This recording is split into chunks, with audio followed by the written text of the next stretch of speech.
నమస్తే welcome to political corridor. ముఖ్యమంత్రి చంద్రబాబు నాయుడిని కాపు నేత ముద్రగడ పద్మనాభం ఉక్కిరిబిక్కిరి చేస్తున్నారా? కాపు రిజర్వేషన్ల అమలు విషయంలో ముద్రగడ మరోసారి దీక్షకు దిగనున్నారా? అమలాపురంలో ముద్రగడ చేసిన హడావుడి ఫలితమిస్తుందా? చంద్రబాబును నీడలా వెంటాడుతున్న ముద్రగడ పద్మనాభం కాపులకిచ్చిన హామీలు అమలు చేయాలని డిమాండ్. మరోసారి దీక్షకు దిగుతానని ముద్రగడ హెచ్చరిక. చంద్రన్న సంక్షేమ భవనాల నిర్ణయాన్ని తప్పుపట్టిన ముద్రగడ. లేఖలతో చంద్రబాబును ఉక్కిరిబిక్కిరి చేస్తున్న ముద్రగడ. కాపు జాతిని పట్టించుకోవడం లేదని ఆగ్రహం. కాపు నేత ముద్రగడ పద్మనాభం ముఖ్యమంత్రి చంద్రబాబును నీడలా వెంటాడుతున్నారు. ఎన్నికల సమయంలో కాపులకిచ్చిన హామీలను అమలు చేయాలని కోరుతున్నారు. ఇప్పటికే ఓసారి దీక్షకు దిగి ముఖ్యమంత్రిని ఉక్కిరిబిక్కిరి చేసిన ముద్రగడ తాజాగా మరోసారి ఆందోళన బాటపట్టారు. తుని ఘటనకు బాధ్యులుగా అనుమానిస్తూ అరెస్టు చేసిన కాపు కార్యకర్తలను విడుదల చేయాలని డిమాండ్ చేస్తూ అమలాపురంలో ముద్రగడ హడావుడి చేశారు.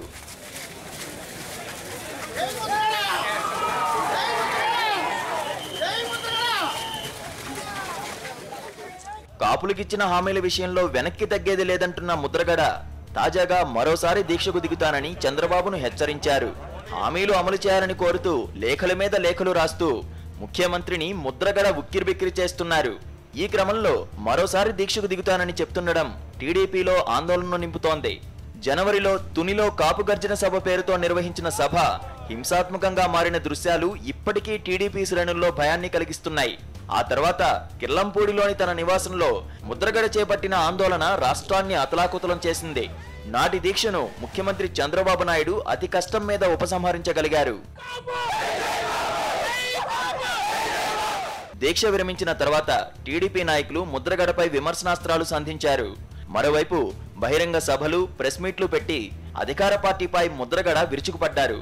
హామీలు అమలు చేయకపోతే టీడీపీకి పుట్టగతులుండవని హెచ్చరించారు. 2014 ఎన్నికల సమయంలో కాపులను బీసీల్లో చేర్చి రిజర్వేషన్లు కల్పిస్తామని, వారి సంక్షేమానికి ఏటా 1000 కోట్లు కేటాయిస్తామని చంద్రబాబు నాయుడు ఓదరగొట్టారు. దీక్ష విరమణ సందర్భంగా ముద్రగడకిచ్చిన హామీల్లో ఏదీ కూడా ఇంతవరకు చంద్రబాబు ఆచరణలో పెట్టలేదు. కాపుల సంక్షేమం కోసం సంవత్సరానికి 1000 కోట్లు ఇస్తామని, కాపు కార్పొరేషన్ ద్వారా దరఖాస్తు చేసుకున్న అందరికీ రుణాలు ఇస్తామని ముద్రగడకు భరోసా ఇచ్చారు. మంజునాథ కమిటీ ద్వారా నివేదిక తెప్పించుకుంటామని చెప్పారు. ఇందులో ఏ ఒక్కటి కూడా ఇప్పటి వరకు చంద్రబాబు నాయుడు నిలబెట్టుకోలేకపోయారు. ఈ సంవత్సరానికి 1000 కోట్లు కేటాయించి కొంతమంది టీడీపీ కార్యకర్తలకు కాపు రిజర్వేషన్ల ద్వారా రుణాలు మంజూరు చేసి చేతులు దులుపుకున్నారు. మరోవైపు మంజునాథ కమిషన్ గడువు ముగిసిన వెంటనే రిజర్వేషన్లు అమలు చేయాలని ముద్రగడ డెడ్లైన్ విధించారు.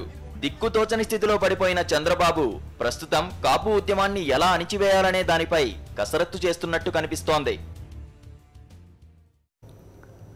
చంద్రబాబు సర్కార్ పాలనా వైఫల్యాలు ఎండగడుతున్న ప్రతిపక్షం వైఎస్ఆర్సీపీ మరో కొత్త నిరసనకు సిద్ధమైంది. చంద్రబాబు ప్రభుత్వం 2 ఏళ్ల పాలన పూర్తి చేసుకుంటున్న వేళ ప్రజలకిచ్చిన హామీలు విస్మరించిన ప్రభుత్వంపై చట్టపరంగా చర్యలు తీసుకునే దిశగా ముందుకెళ్తోంది. బాబు 2 ఏళ్ల పాలనపై వైఎస్ఆర్సీపీ ఆగ్రహం. మోసపూరిత పాలనపై పోలీసులకు ఫిర్యాదు. ప్రజలకిచ్చిన హామీలపై ప్రశ్నిస్తున్న ప్రతిపక్షం. అన్ని నియోజకవర్గ కేంద్రాల్లోని పిఎస్లలో ఫిర్యాదులు. చంద్రబాబుపై కేసులు నమోదు చేయాలని పోలీసులను కోరనున్న వైఎస్ఆర్సీపీ. ఆంధ్రప్రదేశ్ ప్రజలకు ఎన్నికల సమయంలో ఇచ్చిన హామీలను 2 ఏళ్లైనా టీడీపీ ప్రభుత్వం నెరవేర్చకపోవడంపై ప్రతిపక్షం వైఎస్ఆర్సీపీ తీవ్ర ఆగ్రహం వ్యక్తం చేస్తోంది. చంద్రబాబు ముఖ్యమంత్రిగా బాధ్యతలు చేపట్టి 2 ఏళ్లవుతున్న క్రమంలో ఆయన పాలనా వైఫల్యాలపై పోలీసులకు ఫిర్యాదు చేయాలని పార్టీ నిర్ణయించింది. ఇందులో భాగంగా బుధవారం రాష్ట్రంలోని అన్ని నియోజకవర్గ కేంద్రాల్లోని పోలీస్ స్టేషన్లలో వైఎస్ఆర్సీపీ నాయకులు చంద్రబాబుపై ఫిర్యాదు చేయనున్నారు. ముఖ్యమంత్రిపై కేసులు నమోదు చేయాలని పోలీసులకు విజ్ఞప్తి చేయనున్నారు. ఇందులో ప్రజలను భాగస్వాముల్ని చేయాలని పార్టీ శ్రేణులు భావిస్తున్నాయి. 2 ఏళ్ల ప్రభుత్వ వైఫల్యాలను ప్రజలకు వివరించనున్నారు. కేసులు ఎందుకు పెట్టాల్సి వస్తుందో ప్రజలకు సవివరంగా తెలియజేయనున్నారు.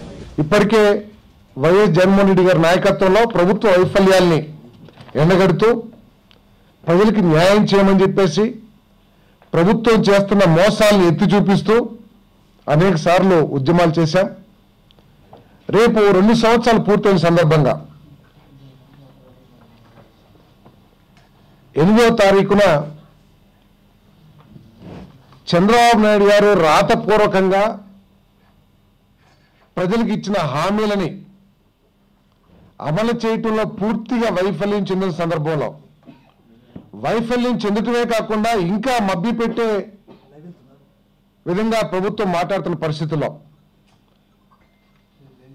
రాష్ట్రంలోని అన్ని పోలీస్ స్టేషన్లు నియోజకవర్గ హెడ్ క్వార్టర్స్లో పోలీస్ స్టేషన్లో ఈ ప్రభుత్వం మీద చంద్రబాబు నాయుడు గారి మీద చట్ట ప్రకారం పోలీస్ కేసులను ఫైల్ చేయాలని చెప్పేసి నిర్ణయించాం. 2 ఏళ్లుగా చంద్రబాబు పాలనలో ఆంధ్రప్రదేశ్ అంధకారంలో కూరుకుపోయిందని, అన్ని విభాగాల్లో అవినీతి విచ్చలవిడిగా పెరిగిపోయిందని వైఎస్ఆర్సీపీ ఆరోపిస్తోంది. ప్రజలకిచ్చిన 5 ఏళ్ల సమయంలో ఇప్పటికే 40% పూర్తయిందని గుర్తు చేస్తోంది. ఇప్పటికైనా చంద్రబాబు నాయుడు ఆత్మ పరిశీలన చేసుకుని ప్రజలకిచ్చిన హామీలు అమలు చేయాలని వైఎస్ఆర్సీపీ నాయకులు డిమాండ్ చేశారు. ఈ రాష్ట్రంలో ప్రజలను మీరు హింసిస్తున్నారు. ఈ రాష్ట్రంలో గడిచిన 65 సంవత్సరాలుగా నెలకొల్పినటువంటి ఉత్తమ సాంప్రదాయాల్ని పాతిపెడుతున్నారు. ఈ రాష్ట్రంలో గడిచిన ప్రభుత్వాలు సాధించినటువంటి ఎన్నో విజయాల్ని పూర్తిగా నేలమట్టం చేశారు. ఇది ఘోరమైన వైఫల్యం కింద ఈ 2 సంవత్సరాల పరిపాలనని చూడవలసి వస్తుందని ఈ సందర్భంగా మనవి చేస్తున్నాం. మిగిలినటువంటి కాలంలో మీరు ఆత్మ పరిశీలన చేసుకొని సరైనటువంటి దిశ ప్రభుత్వాన్ని తీసుకెళ్లడం మంచిదని ఈ సందర్భం మనం చేస్తున్నాం. ఈ 2 సంవత్సరాల కాలంలో ఏ నిర్ణయాన్ని మీరు తీసుకున్నా ప్రజాస్వామ్యంగా ఎన్నికైనటువంటి ఒక ప్రభుత్వం ఎప్పుడైనా ఆ రాష్ట్రంలో ఉండే రాజకీయ పార్టీలు 2 సంవత్సరాల్లో ఎప్పుడైనా మీరు మీ ఛాంబర్కు పిలిపించి ఒక్క రాష్ట్రానికి సంబంధించిన ఒక్క సమస్యనైనా వారితో చర్చించారా? సిపిఐతో చర్చించలేదు, సిపిఎంతో చర్చించలేదు, కాంగ్రెస్తో చర్చించలేదు, వైఎస్ఆర్సీపీ ప్రధాన ప్రతిపక్షం చర్చించలేదు. ఇది ప్రజాస్వామ్య పద్ధతుల్లో మీరు ఎన్నుకున్నటువంటి ప్రభుత్వం నడిపే తీరిదేనా? నేలమట్టమైనటువంటి సాంప్రదాయాలు, అన్యాయమైనటువంటి పద్ధతులు, కూలిపోయిన వ్యవస్థలు ఈ 2 సంవత్సరాల్లో కనిపిస్తాయి. అంతకుమించి టీడీపీలో విజయాలేమీ చెప్పుకోవడానికి ఏమి లేనటువంటి పరిస్థితి ఉందని వైఎస్ఆర్ పార్టీ భావిస్తుంది. మరోవైపు చంద్రబాబు నాయుడు ప్రభుత్వ వైఫల్యాలను ప్రజల్లోకి మరింతగా తీసుకెళ్లే అంశంపై చర్చించేందుకు వైఎస్ఆర్సీపీ ఈ నెల 13న విజయవాడలో విస్తృత స్థాయి సమావేశం ఏర్పాటు చేసింది.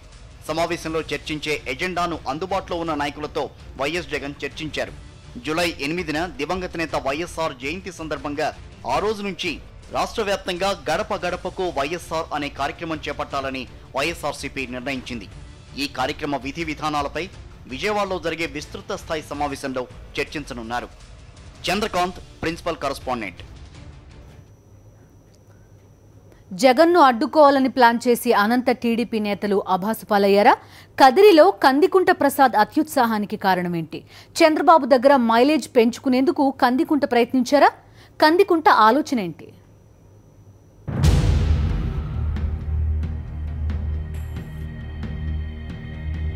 ఇక్కడ శవమైన ఈ అభాగ్యుడి పేరు ఇస్మాయిల్. ఊరు చిత్తూరు జిల్లా మదనపల్లి. ఇతనికి నోటి దురుసు ఎక్కువ. తాగి అందరితో గొడవపడటం ఇతని లక్షణం. ఇదే అతని జీవితాన్ని అంతమొందించింది.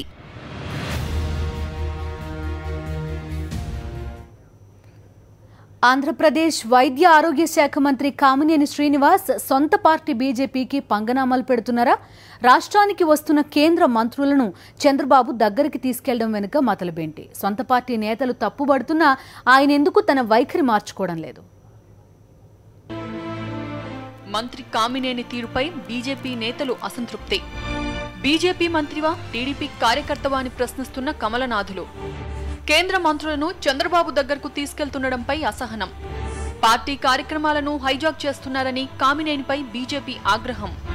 మంత్రి కామినేని శ్రీనివాస్ వ్యవహార శైలి మరోసారి వివాదాస్పదమైంది. బీజేపీ ప్రభుత్వపు 2 ఏళ్ల పండగ వికాస్ పర్వ్ను హైజాక్ చేస్తున్నారనే ఆరోపణలు వెల్లువెత్తుతున్నాయి. 2 ఏళ్ల పండగలో భాగంగా ఆంధ్రప్రదేశ్కు వస్తున్న ప్రతి కేంద్ర మంత్రిని చంద్రబాబు దగ్గరకు తీసుకెళ్తుండడాన్ని బీజేపీ నాయకులు తప్పుబడుతున్నారు. పార్టీ కార్యక్రమంలో భాగంగా రాష్ట్రానికి వచ్చిన కేంద్ర మంత్రులను చంద్రబాబు దగ్గరకు తీసుకెళ్లాల్సిన అవసరం ఏంటని ప్రశ్నిస్తున్నారు. మంత్రులను బాబు దగ్గరకు తీసుకెళ్తున్న విషయమై పార్టీకి కనీస సమాచారం ఇవ్వకపోవడం ఏంటని కామినేనిని బీజేపీ సీనియర్లు నిలదీసినట్టు సమాచారం.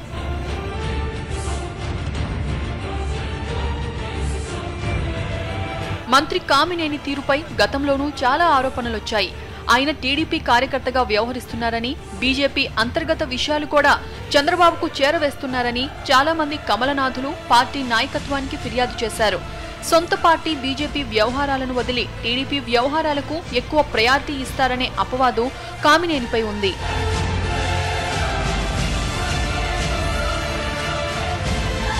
రాష్ట్రానికి వచ్చే కేంద్ర మంత్రులు బీజేపీ కార్యకర్తలతో మాట్లాడుతుంటే బీజేపీ మంత్రిగా ఉన్న కామినేని మాత్రం ఏనాడు రాష్ట్రంలో పార్టీని పట్టించుకున్న దాఖలాలు లేవని బీజేపీ నాయకులు ఆరోపిస్తున్నారు. తీరు మార్చుకోవాలని మంత్రి కామినేనిని రాష్ట్ర నాయకత్వం సూచించినా ఆయన మాత్రం పెద్దగా ఆ మాటలు పట్టించుకున్నట్టు లేదు. కేంద్రంలో చక్రం తిప్పే కొంతమంది పెద్దల అండదండలు తనకు పుష్కలంగా ఉన్నాయని కామినేని చెప్పుకుంటారు.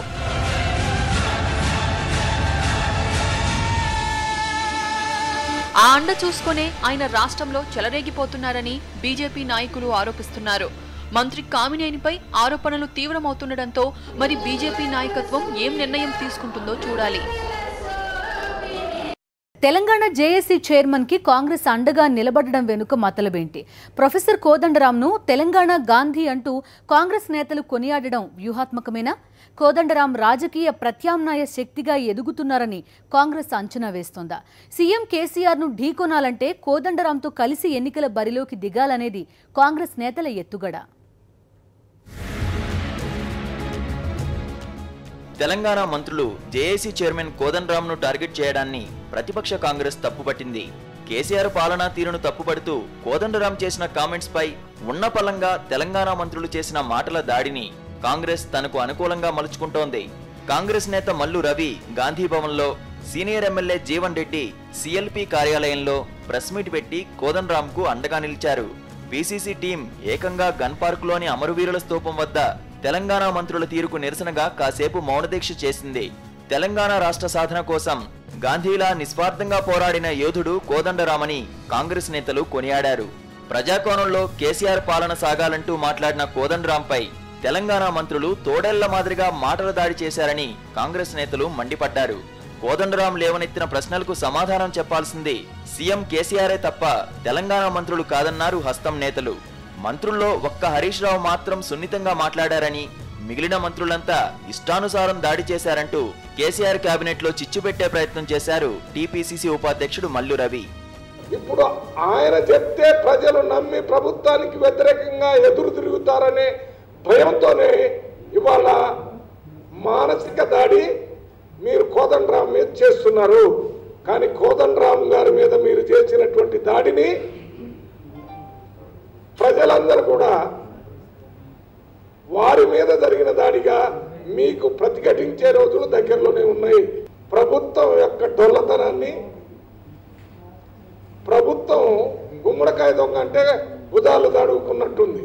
కోదండరాం గారంటే నీకు అంత భయం ఎందుకు అని చెప్పి అంటున్నా. ఆ మంత్రిమండలి సమావేశంలో తీసుకున్న నిర్ణయంగా కోదండరాం గారి వ్యాఖ్యలను మరి ఎందుకు అంత ఉలిక్కి పడుతున్నావు కతే అర్థం కావటం లేదని చెప్పంటున్నాను. ఈ రాష్ట్ర ప్రభుత్వం చేపట్టేటువంటి కార్యక్రమాల్లో ఉండే లోటుపాట్లను ఎత్తి చూపేటటువంటి ఒక అధికారం ప్రతి ఒక్కరికి ఉంటుందని చెప్పంటున్నాను. అంతేగాని ఏదైతుందో ఇలా కోదండరాం గారంటే ఏదైతే నీ సామంతుడు అనుకున్నట్టు కోదండరాం టీఆర్ఎస్ వ్యతిరేకంగా ఎట్లా మాట్లాడతాడు అంటే ఇది ఒక విధంగా పౌర హక్కులను కాలరాయటం అంటున్నాను. తెలంగాణకు గాంధీగా మహాత్మా గాంధీ వలె తెలంగాణ ఉద్యమంలో ముందుండి పోరాటం చేసినటువంటి ఒక కోదండరాంపై టీఆర్ఎస్ పార్టీ ఇవాళ మంత్రులుగా చలామణి అవుతున్నటువంటి ఒక కొంతమంది దొంగలు, దోపిడీదారులు, గంగిగోవు లాంటి ప్రొఫెసర్ జయశంకర్ మీద, ప్రొఫెసర్ కోదండరాం గారి మీద తొడేళ్ల లెక్క దాడి చేయటాన్ని అమరవీరుల స్తూపం సాక్షిగా మేము ఖండిస్తా ఉన్నాము. ఇదేమైనా కల్వకుంట్ల దేశమా లేకపోతే భారతదేశ ప్రజాస్వామ్యంలో అంతర్భాగమా అని చెప్పని మేము అడుగుతా ఉన్నాం. భారత రాజ్యాంగంలో ప్రశ్నించే హక్కుంది, ప్రతిపక్షానికే కాదు పౌరుడికి కూడా హక్కుంది. ఆ హక్కుతోటే తెలంగాణ తెరవడానికి తోడ్పడ్డటువంటి ఒక ఉద్యమకారుడిగా సూచనలు చేస్తే కూడా తీసుకునేటువంటి ఒక ఔచిత్యం లేనటువంటి ఒక అహంకారం నరనరాన మీకు ఎక్కిందంటే ఈ కుర్చీ మీద ఒక్క సెకండ్ గా ఉండడానికి మీకు అర్హత లేదు. పొలిటికల్ జేఏసీ చైర్మన్ గా కోదండరాముకు ప్రజల్లో ఫాలోయింగ్ తో పాటు ఆయన మాటకు క్రెడిబిలిటీ ఉందంటున్నారు కాంగ్రెస్ నేతలు. ప్రతిపక్షాలు లేకుండా చేయాలని ఎత్తుగడతో ఫిరాయింపులను ప్రోత్సహిస్తున్న సీఎం కేసీఆర్ ను ఢీకొనాలంటే తమ శక్తి చాలడం లేదంటున్నారు హస్తం నేతలు. వచ్చే ఎన్నికల్లో అధికార టీఆర్ఎస్ ను ధీటుగా ఎదుర్కోవాలంటే అనుకూల శక్తులతో కలిసి పోరాడాల్సిందే అంటున్నారు కాంగ్రెస్ సీనియర్లు. కోదండరాం ప్రస్తుతానికి జేఏసీని పొలిటికల్ ప్రెజర్ గ్రూప్ గా నిర్వహిస్తున్నప్పటికీ ఎన్నికల నాటికి తమను సమర్థించక తప్పని పరిస్థితి ఉంటుందనేది హస్తం నేతల ఆలోచన. బీజేపీ, టీడీపీ నేతలు కూడా ప్రస్తుతం కోదండరాంకు అండగా నిలిచి అధికార టీఆర్ఎస్ ను టార్గెట్ చేసినప్పటికీ తెలంగాణలో నామమాత్రంగా ఉన్న ఆ రెండు పార్టీలతో కలిసి జేఏసీ చేసేదేముంటుందనేది కాంగ్రెస్ నేతల ప్రశ్న. వచ్చే ఎన్నికల నాటికి రాజకీయ పార్టీగా జేఏసీ రూపాంతరం చెందినా ఆశ్చర్యం లేదంటున్నారు హస్తం నేతలు. వామపక్ష భావజాలం ఉన్న కోదండరాం తెలంగాణ ఇచ్చిన కాంగ్రెస్ పై సానుభూతితో ఉన్నారని, సెక్యులర్ పార్టీ అయిన తమతో కాకుండా ఇతర పార్టీలతో కోదండరాం కలవలేరు అనేది కాంగ్రెస్ సీనియర్ల ధీమా. ఎన్నికల నాటికి కోదండరాం జేఏసీని రాజకీయ శక్తిగా మార్చినప్పటికీ దాంతో పొత్తుకు తమకు ఎలాంటి అభ్యంతరం ఉండదంటున్నారు కాంగ్రెస్ సీనియర్లు. గతంలో టీఆర్ఎస్ తోనూ తాము ఎన్నికల పొత్తు పెట్టుకున్న విషయాన్ని నేతలు గుర్తు చేస్తున్నారు. భవిష్యత్తు రాజకీయ అవసరాల కోసమే తామిప్పుడు కోదండరాంతో సఖ్యతగా ఉండే ఎత్తుగడను అమలు చేస్తున్నట్టు కాంగ్రెస్ నేతలు అంతర్గతంగా చర్చించుకుంటున్నారు. కరెస్పాండెంట్ సునీల్, సాక్షి పొలిటికల్ బ్యూరో, హైదరాబాద్. జగన్ను అడ్డుకోవాలని ప్లాన్ చేసి అనంత టీడీపీ నేతలు అభాస్పాలయ్యారా? కదిరిలో కందికుంట ప్రసాద్ అత్యుత్సాహానికి కారణమేంటి? చంద్రబాబు దగ్గర మైలేజ్ పెంచుకునేందుకు కందికుంట ప్రయత్నించారా? కందికుంట ఆలోచన ఏంటి? అనంతపురం జిల్లా కదిరి నియోజకవర్గ టీడీపీ ఇన్ఛార్జ్ మాజీ ఎమ్మెల్యే కందికుంట వెంకట ప్రసాద్ కు నకిలీ డీడీల కుంభకోణంలో ఇటీవల న్యాయస్థానం శిక్షలు ఖరారు చేసింది. పంజాబ్ నేషనల్ బ్యాంకుకు చెందిన డీడీలు చోరీ చేసి సుమారు 8 కోట్ల రూపాయలు డ్రా చేసుకున్నారన్న అభియోగాలు ఆయనపై రుజువయ్యాయి. ఈ కేసులో కందికుంటతో పాటు 8 మంది నిందితులున్నారు. టీడీపీ నేత కందికుంటకు 7 సంవత్సరాల జైలు శిక్ష, 3 లక్షల జరిమానా కోర్టు విధించింది. ఈ క్రమంలో కందికుంట రాజకీయ భవిష్యత్తు ప్రశ్నార్థకంగా మారింది. రేపో మాపో టీడీపీ నుంచి కందికుంటను సస్పెండ్ చేస్తారన్న ప్రచారమూ జరుగుతోంది. ఈ తరుణంలో మరో క్రిమినల్ ఆలోచన చేసిన కందికుంట తన రాజకీయ మనుగడ కాపాడుకునేందుకు సరికొత్త స్కెచ్ వేశారు. కదిరిలో జరిగే వైఎస్ జగన్మోహన్ రెడ్డి రైతు భరోసా యాత్రను అడ్డుకోవడం ద్వారా తన పొలిటికల్ మైలేజ్ పెంచుకోవచ్చని భావించారు. ఇందుకు కొందరు పోలీసు అధికారుల సహకారం తీసుకున్నారు. వైఎస్ జగన్ కదిరి పట్టణానికి చేరుకోక ముందు 3 సార్లు కందికుంట ఆందోళనకు దిగారు. 3 సార్లు కందికుంటను అరెస్టు చేసిన పోలీసులు ఆయన్ని వదిలేసి తమ స్వామి భక్తిని చాటుకున్నారు. పోలీసుల అండతో మరింత రెచ్చిపోయిన Kandikunta YS Jagan road show నిర్వహిస్తున్న సమయంలో తన అనుచరులతో రాళ్లు వేయించారు. కదిరి ఎమ్మెల్యే అత్తార్ చాన్బాషా లాడ్జ్ సమీపంలో జగన్ కాన్వాయ్ లక్ష్యంగా రాళ్లు, వాటర్ బాటిల్స్ విసిరేయించారు. ఒకవేళ వైఎస్ఆర్సీపీ శ్రేణులు తిరగబడితే అత్తార్ చాన్బాషా లాడ్జ్ ధ్వంసమవుతుందని అంచనా వేశారు. అంతేకాదు, ఇటు జగన్ను అడ్డుకున్నట్టు ఉంటుంది, ఇటు బద్ధ వ్యతిరేకి చాన్బాషా ఆస్తులను ధ్వంసం చేయించినట్టు ఉంటుందనే మాస్టర్ ప్లాన్ కందికుంట వేసినట్టు టీడీపీలో విస్తృతంగా చర్చ జరుగుతోంది. సీన్ రివర్స్ కావడంతో కందికుంట ప్రస్తుతం ఆత్మరక్షణలో పడినట్టు తెలుగు తమ్ముళ్లు గుసగుసలాడుకుంటున్నారు. కదిరిలో జగన్ సభకు వేలాది మంది జనం స్వచ్ఛందంగా హాజరు కావడం, కవ్వింపు చర్యలకు పాల్పడిన వైఎస్ఆర్సీపీ కార్యకర్తలు సంయమనం పాటించడంతో కందికుంట వెంకట ప్రసాద్కు ఎటూ పాలుపోలేదు. జగన్ను అడ్డుకునేందుకు ప్రయత్నించి జనంలో అభాసుపాలయ్యానన్న మనోవేదనతో కదిరి మాజీ ఎమ్మెల్యే కందికుంట ఉన్నట్టు టీడీపీ వర్గాల్లో చర్చ జరుగుతోంది. వైఎస్ జగన్ చేపట్టిన రైతు భరోసా యాత్రను అడ్డుకోవాలని టీడీపీ నేతలు ప్రయత్నించిన కొద్దీ జగన్ యాత్రకు సంఘీభావం తెలిపే వారి సంఖ్య పెరుగుతూ రావడం టీడీపీ నేతలను సైతం ఆశ్చర్యానికి గురిచేసినట్టు తెలుస్తోంది. 125 ఏళ్ల పాటు భారత రాజకీయాలను శాసించిన కాంగ్రెస్ పార్టీకి కాలం కలిసి రావడం లేదు. ఓవైపు వరుస రాజకీయాలు, మరోవైపు అంతర్గత కలహాలు ఆ పార్టీని కకావికలం చేస్తున్నాయి. ఇప్పుడిప్పుడే యువరాజును రాజుగా చేసేందుకు రంగం సిద్ధం చేస్తున్న తరుణంలో మరోసారి చిచ్చురాజుకుంది.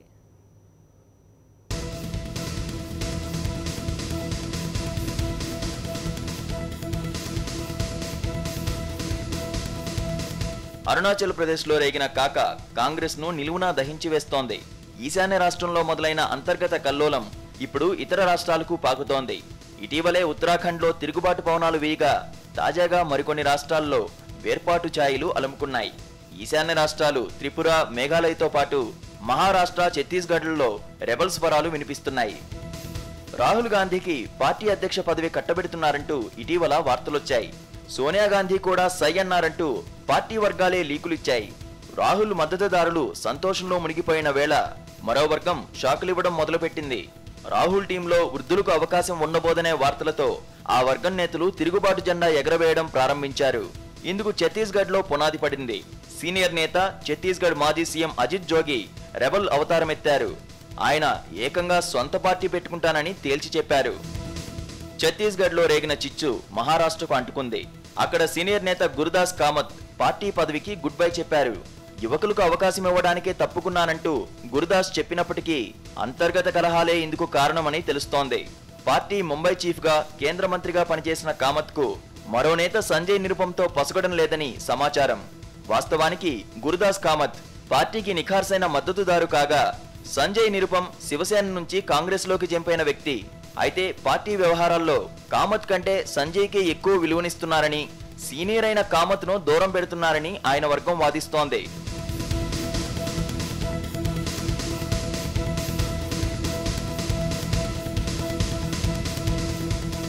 మరోవైపు ఈశాన్య రాష్ట్రాల్లో కాంగ్రెస్ ప్రభ మసకబారుతోంది.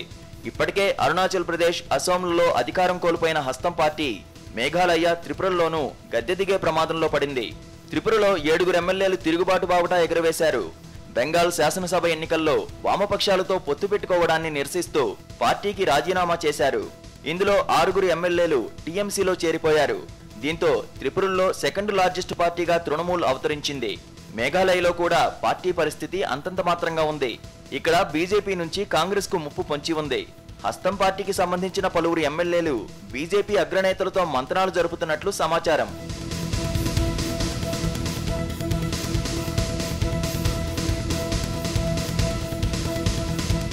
ప్రస్తుతం 6-7 రాష్ట్రాల్లోనే కాంగ్రెస్ అధికారంలో ఉంది.